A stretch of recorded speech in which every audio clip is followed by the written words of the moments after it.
Section 1. You will hear a conversation between Cindy and Bob. First, you have some time to look at questions 1 to 10. Now listen carefully and answer questions 1 to 10. So, Bob, how many people have said that they're coming on the company picnic? Well, Cindy, we've got 35 definite and another 10 probable. Shall we say 50? I think so. And we've fixed the date for... The 26th, the last Sunday in August. Great. I hope the weather's good. Should be. Now, we have to decide where to order the food from and what kind of things we want. Right. What's our budget? We've decided to go for £10 a head for food and £5 a head for drinks. OK, I got some pamphlets from caterers. What do you think? The most important thing is to make sure that there's a variety of food. We don't want people complaining that they don't like anything. We also don't want food that could deteriorate in the sun. Ice cream, that kind of thing. You've seen these pamphlets. What do you think? Well, I thought Paris Kitchen looked good. The price almost exactly meets our budget, and they seem to have a good variety. I don't know. A friend of mine used them for her company and wasn't impressed. Really? What exactly didn't she like? Well, the food. She said the food was good, but not quite the variety they'd expected. The drinks included some wine, which was apparently not very good. Oh, well, perhaps we need to consider this one, company caterers. Looks a bit pricey.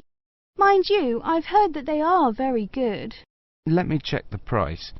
Yes, £12 a head for food. That's more than our budget.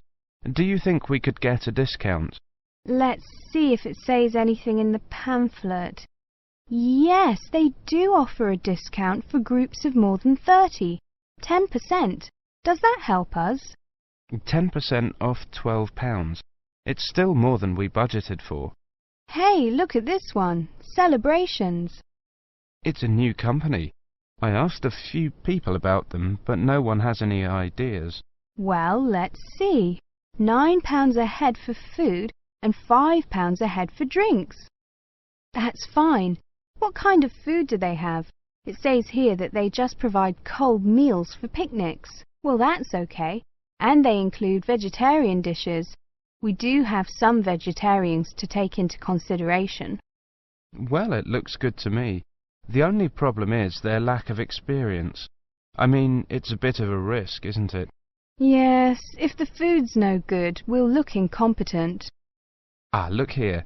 It says that we can visit their premises and try some of the dishes they offer. You mean we might get a free lunch? Shall we call them and arrange to go and see them? OK, which day? How about tomorrow? No, we've got that meeting. The day after tomorrow, Thursday. Good. Time? 11? Good. Right. What's their phone number? 28653479. We also need to ask them whether they can deliver straight to the picnic site, don't we? Yes. I don't think that'll be a problem, though. I mean, it's on the outskirts of the city, but it's not too far away. Does the price include delivery? It doesn't say, but the other companies include it, so they should. If they don't, our budget still allows us to pay a small fee. That is the end of section 1. You now have half a minute to check your answers.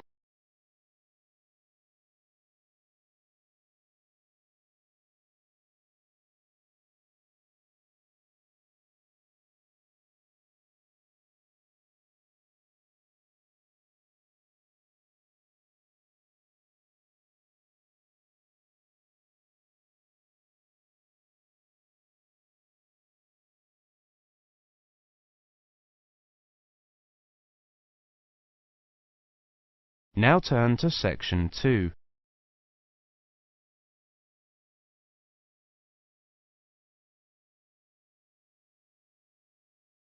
Section 2. You will hear a presentation on advice on legal matters. First, you have some time to look at questions 11 to 20.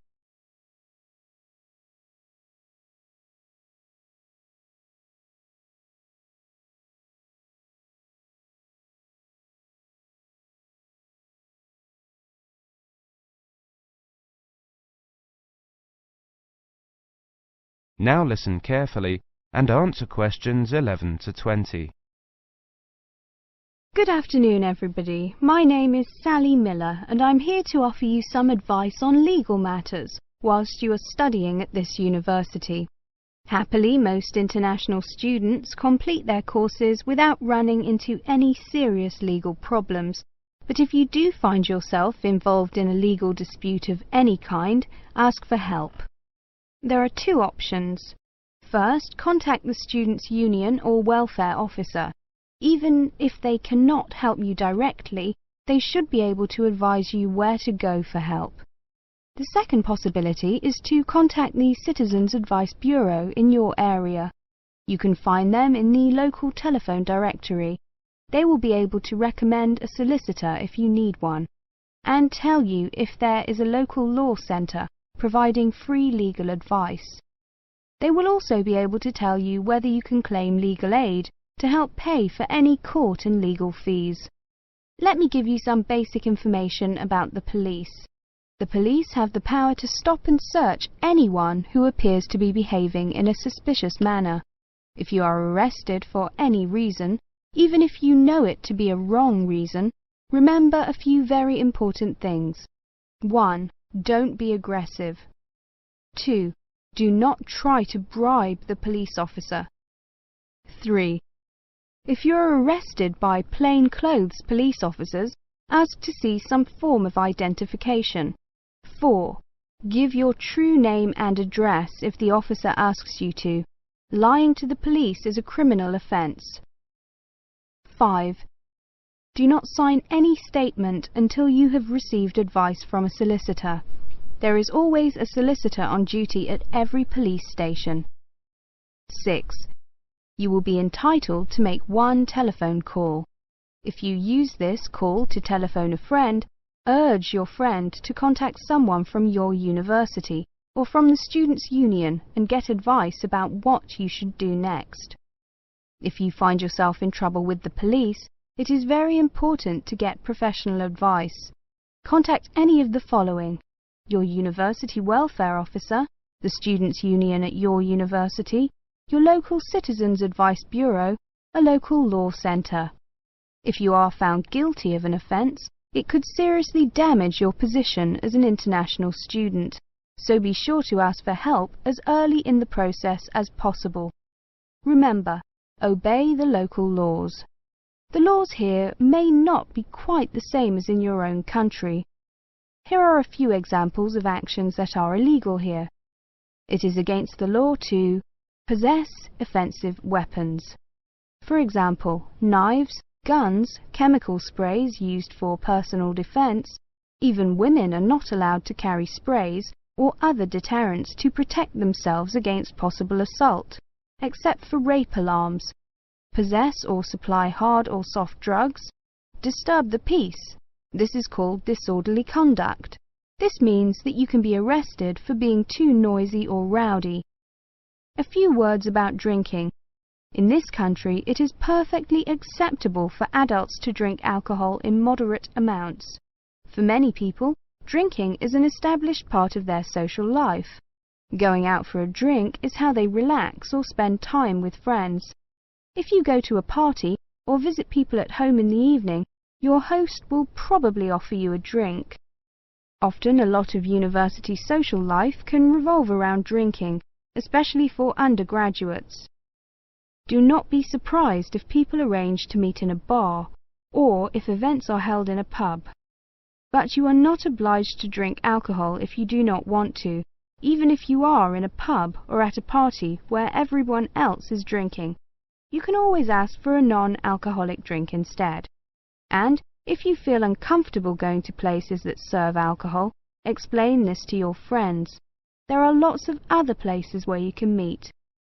If you do choose to drink, remember that you should never drive a motor vehicle after drinking alcohol. It is dangerous, and the police can impose serious penalties on you. Also, remember that being drunk in public is not acceptable either, and the police can arrest you for it. Drugs and alcohol can cause serious problems. Let me repeat that in this country it is illegal to use drugs, except under medical supervision.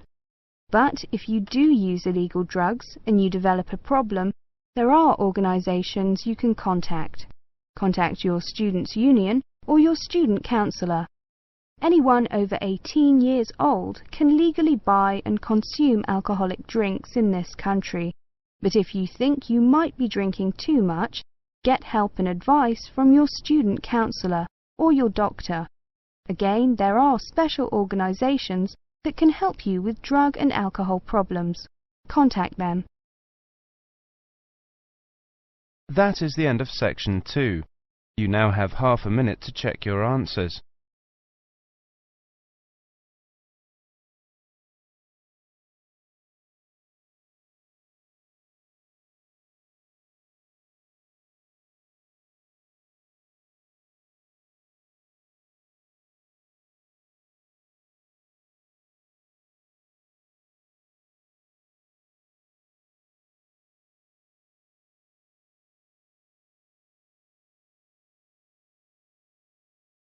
Now turn to section 3. Section 3. You will hear a conversation between Carlos, Melissa, David and Simona. First, you have some time to look at questions 21 to 30.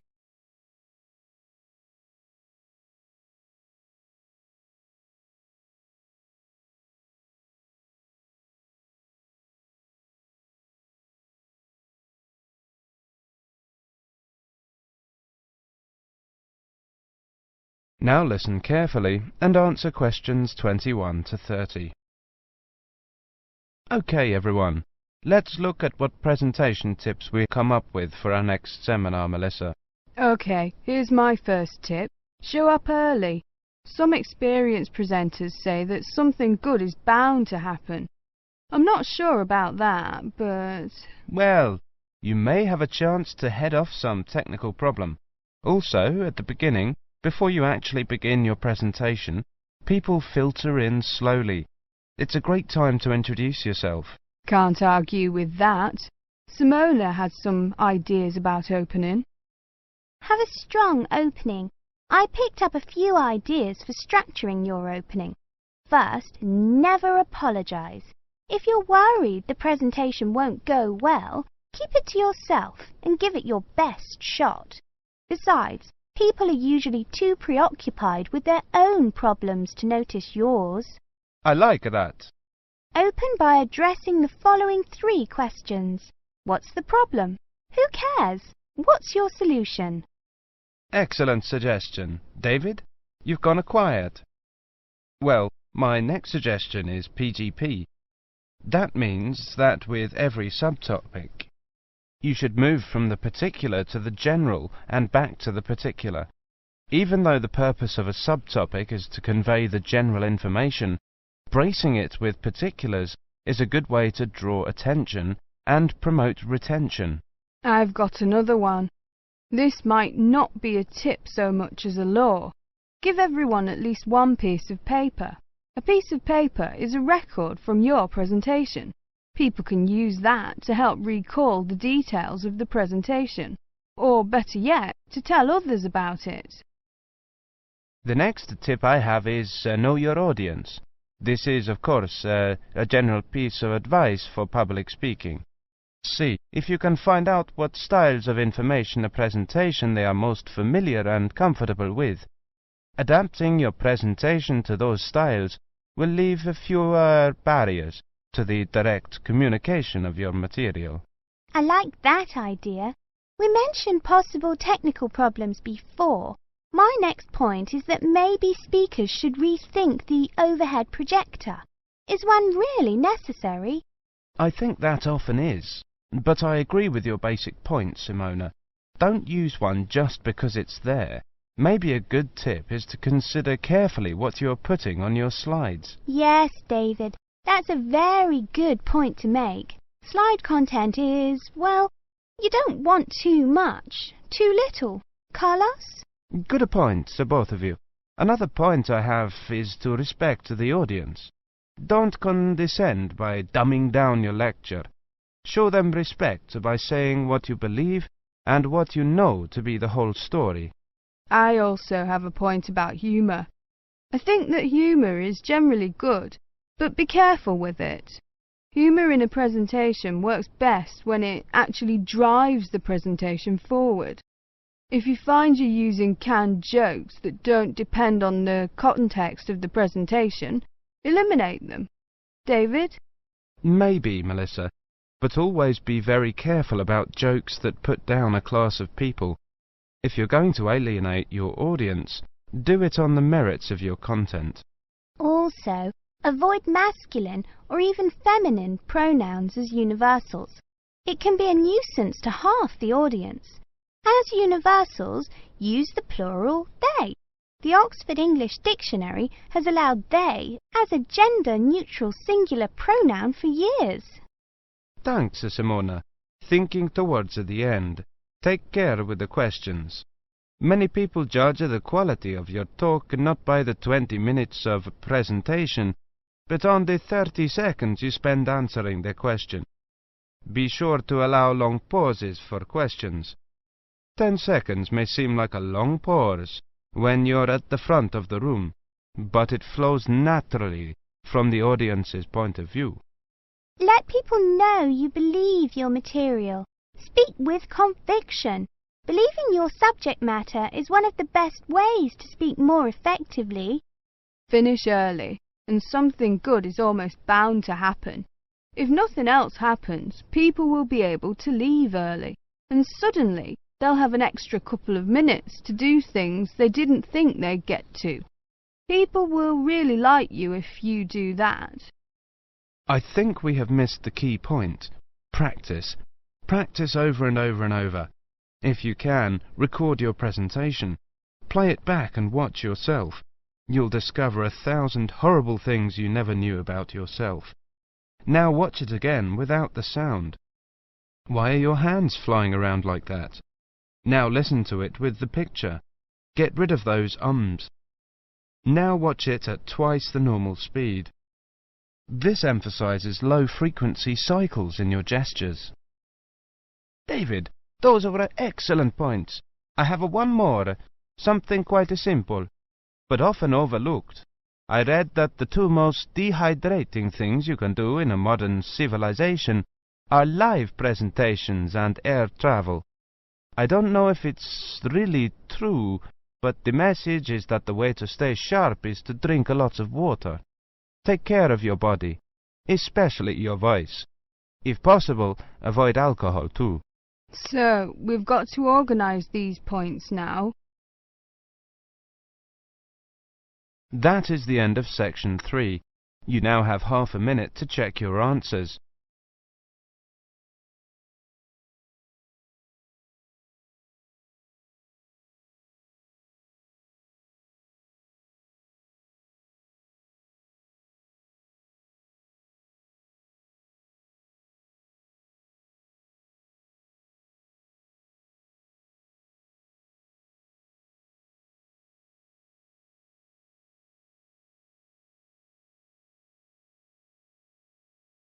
Now turn to section 4.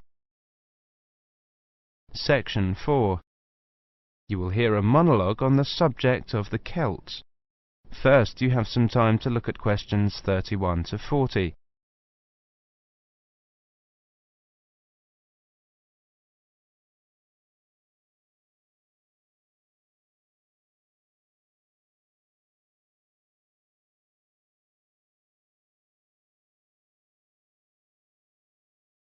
Now listen carefully and answer questions 31 to 40. Welcome to this introductory lecture on the Celts. Who were the Celts?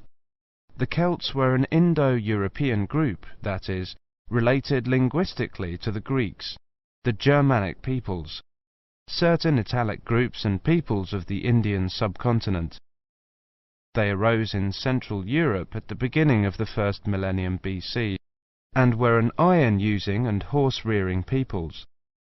By the end of the first millennium BC, their cultural group had spread up and down the Danube and Rhine, taking in Gaul, Ireland and Britain, across Central Europe into northern Italy and northern Spain. Their roaming across Europe led some of the Celtic tribes to sack Rome in 390 BC, creating a fear of the northern barbarians that was to haunt Romans for hundreds of years to come. The Celts are defined archaeologically by the type sites of Hallstatt and Latene, the former being taken to relate to an earlier phase of cultural development. Hallstatt, an ancient salt mining area, was excavated from 1876 onwards by the Viennese Academy of Sciences, and provided the first classification of the prehistoric Celts. In 1858, the waters of Lake Neuchâtel in Switzerland sunk to a low level, revealing a large prehistoric settlement with a huge number of surviving artifacts. The nearby town of Latene gave its name to the second phase of Celtic cultural development. However, please note that these phases overlap through time and are defined according to geographical area. Let's look at each of these, taking the Hallstatt first. Hallstatt culture is characterized in 4 stages. A and B were during the Late Bronze Age, from about 1200 to 700 BC. C was in the Early Iron Age, from about 700 to 600 BC. D was from about 600 to 475 BC. The Hallstatt culture spanned Central Europe, with its centre in the area around Hallstatt in central Austria. There were 2 distinct cultural zones, the eastern and the western. At the start of the period, long-distance trade was already well established in copper and tin, the basic requirements for manufacture of bronze. From about 700 BC, trade in iron also became established. The Hallstatt area also already controlled the trade in salt, crucial when there were few other means to preserve food. Control of these 2 crucial trade goods, iron and salt, provided the basis for the accumulation of wealth and influence.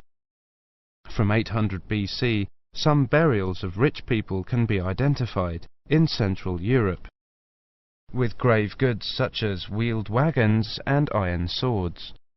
Hallstatt C saw the construction of fortified hilltop settlements to the north of the Alps. These had burial mounds holding very high-quality goods, such as vehicles and expensive imported treasures. By the time of the Hallstatt D period, these increasingly extravagant burial mounds were clustered around a few major hill forts to the southwest of the region. This suggests a development and a concentration of wealth and social power, possibly based on the development of Massilia, present-day Marseille, as a Greek trading port. The expansion of luxury trade brought greater opportunities for profit and helped to create an increasingly stratified society, with the development of a wealthy nobility. Over the period from 1846 to 1863, 1,000 graves were found at Hallstatt, with an astonishing range of artifacts, including clothing and salt mining equipment, as well as weapons, jewellery, pottery, and imported bronze vessels in the chieftains' graves. The Latene era was the time of Celtic expansion and migration, and the time of formation of the myths. The Latene culture is named after the site in Switzerland where it was first discovered. The Latene people were those known to the Romans as Gauls, originally found in an area from eastern France to Bohemia. The Latene culture spread rapidly from about 400 BC. The Latene Celts settled in Spain in 450 BC, in northern Italy in 400 BC, invaded Rome in 390 BC, invaded Greece in 279 BC, invaded Galatia in modern Turkey in 270 BC. By 200 BC, they occupied the lands that are now Britain, the Netherlands, Brittany, Belgium, Germany and Switzerland. There is much debate over how much of the expansion into Britain was achieved through invasion and settlement, and how much was the expression of cultural transfer that accompanied trade and reflected the commonality of kinship and language of many tribes. There is little evidence for actual migration of Latene people into Britain. Nevertheless, It does appear that the Latin culture was more militarily focused than the Hallstatt one. The Latin graves across Europe hold iron weapons, swords and spearheads, and wooden shields, as well as everyday items such as razors, yokes, cauldrons and jewellery. That is the end of section 4. You now have half a minute to check your answers.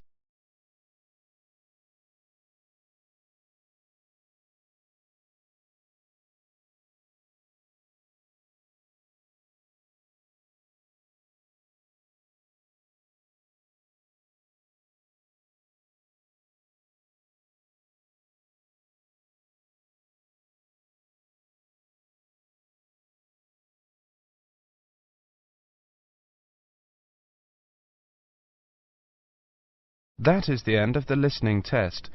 In the Ielts test, you would now have 10 minutes to transfer your answers to the listening answer sheet.